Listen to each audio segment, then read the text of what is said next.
যেছেন ফেসবুকে অনেকে নিজের অসুস্থতার জন্য বা আপনজনের জন্য দোয়া চায়, কিভাবে বলে দোয়া করব? ভাই শাহাবুদ্দিন, ফেসবুকে নিজের অসুস্থতার জন্য বা যে কোনো কিছুর জন্য যদি দোয়া করে, তাৎক্ষণিকভাবে তার জন্য দোয়া করে দিবেন।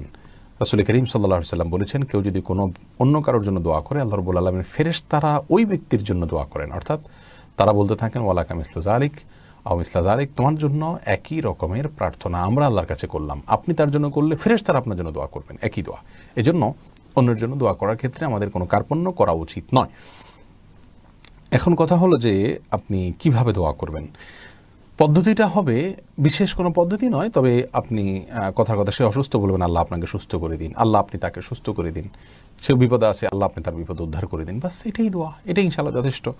আর সিস্টেমিক্যাল যে দোয়া আছে, আপনি যদি সে দোয়া করেন নামাজের পরে বা বিভিন্ন সময় ভোর রাতে আপনি আল্লাহর কাছে হাত তুললে দোয়া করলেন, তাহলে সেক্ষেত্রে দোয়া করার সময় আপনি আল্লাহ রাব্বুল আলামিনের কাছে প্রশংসা করে বিশেষভাবে তার নাম নিয়ে তার জন্য বিশদভাবে দোয়া করতে পারেন। আল্লাহ আপনি তাকে রক্ষা করুন, তাকে আপনি সুস্থ করুন, আপনার মাতৃভাষায় যেভাবে খুশি আপনি দোয়া করবেন।